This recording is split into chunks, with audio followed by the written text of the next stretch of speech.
Thank you for purchasing UnderDeck. Before installation, check to see that you have all of the necessary materials. UnderDeck product consists of joist rails, collector panels, joist gutters, boundary gutters, water diverters, and foam weather stripping.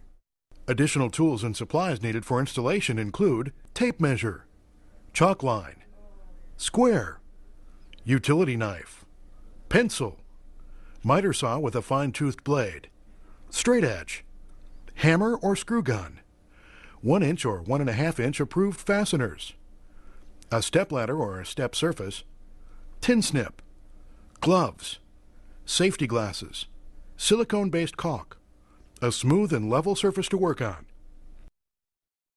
UnderDeck can be installed on virtually any size deck. Step 1. Installing water diverters and flashing. To ensure water is diverted away from the ledger board in the home, water diverters are installed along all sides of the deck that are connected to the home. Place water diverter against one side of joist and mark the diverter on the other side to get an accurate width. Then, trim using a tin snip to achieve a snug fit. If your ledger board has Z-flashing installed, use a screwdriver to lift the bottom edge, allowing you to work in the water diverter. Fasten the water diverter using 2 ACQ-compliant nails or screws. For easy access for fastening, bend the water diverter down. Continue the full length of deck. If your home does not have Z-flashing installed, we recommend caulking across the top of the water diverter and applying extra fasteners. After attaching the water diverters, fasten a nail on each side to hold the water diverter into position, then seal both sides along the joist using a silicone-based caulk. Step 2. Chalking lines for joist rails. Accurate line placement is critical for proper drainage and for a finished uniform aesthetic appearance. First, double-check that your deck is level. This will allow you to correctly set the pitch lines, ensuring that the water will drain away from the home.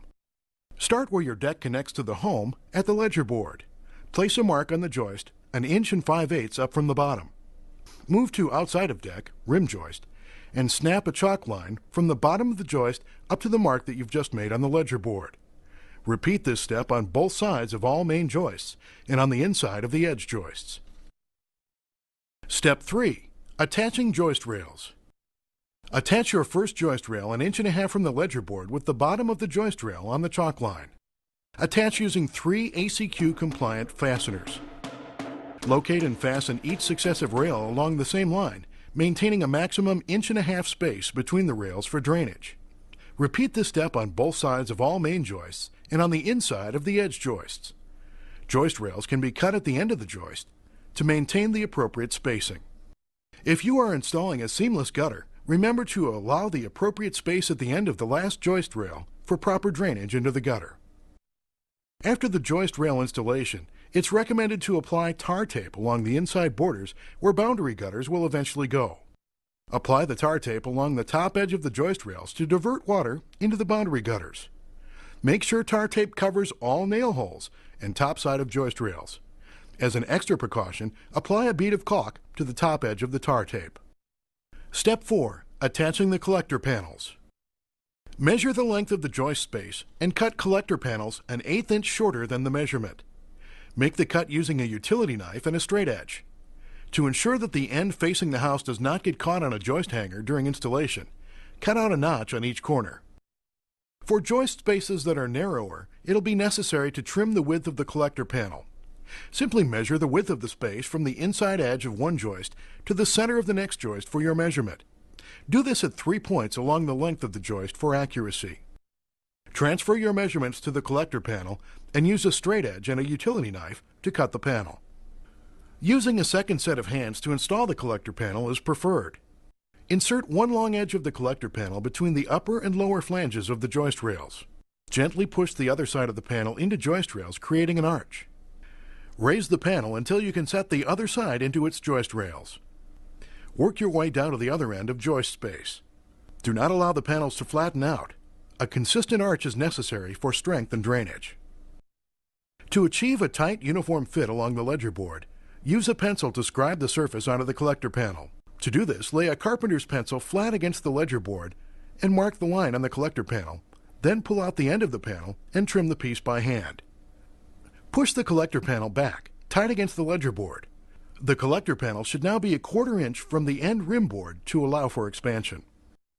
When you run into an obstacle such as a dryer vent or a fresh air return vent, we recommend finding a scrap panel to use as a template. Insert the template into the joist rails and run it up to the object to mark its width. Make cuts by hand to determine the depth and to get a nice fit around the obstacle. Now place the template over the collector panel to be used and transfer the pattern to it. Make the cut using a tin snip and install. Irregular dimensions of joist lumber can cause visible wave-like effects in the collector panels when installed, caused by tension of a narrowing joist space. Restoring an even appearance is simple.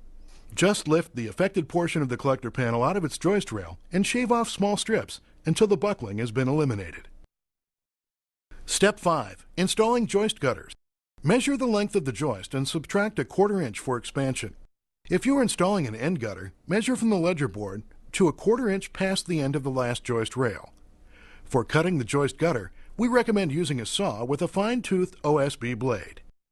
To prepare the joist gutter for hanging, cut a small notch out of the flange on the end that will be along the home. This will keep it from catching on the existing joist hangers. Next, apply a foam weather strip at the house side end on the inside to create a barrier from moisture. Then seal it with a bead of silicone. On the other end of the joist gutter, cut 4 drip tabs so water that flows out will not run back up the gutter. To install, hold the joist gutter up to the bottom of the joist. Spread open slightly while pushing up firmly until the gutter snaps into the joist rail and nests tightly against the collector panel. To install the boundary gutters, slide the back wall or flat side of the boundary gutter behind the joist rails until the boundary gutter snaps into place. If you are installing a seamless gutter, raise it into position until it touches the joist gutter on one side and fasten into place. Then set a slight pitch on the gutter and fasten where needed. Continue to divert the water away from the home by installing downspouts. Option: installing the diverter piece. The exposed area at the end of the deck can be finished off using a diverter trim piece simply made from a collector panel. The diverter piece will also divert any water coming in at the end of the deck into the end gutter. Measure the distance from the back of the gutter to the outer rim board.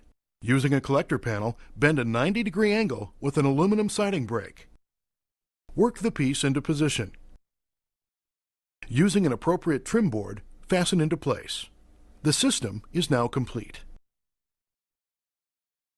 Option: the deck's ledger board and sideboards that are exposed can be cleaned and painted to give a nice professional finished look so the exposed lumber will match the underdeck. Working with angles. Angle cuts should be made by using a scrap piece as a template. Measure the angle of the space and transfer it to the template. To make a perfect fit, scribe and trim the piece by hand. Once the template is exact, transfer its dimensions to the actual collector panel with a pencil and make your cut. For angled joist gutters, your cut can be made using a miter saw. Cut the joist gutter with the walls facing up. Be sure to open the gutter while cutting to match its finished resting position.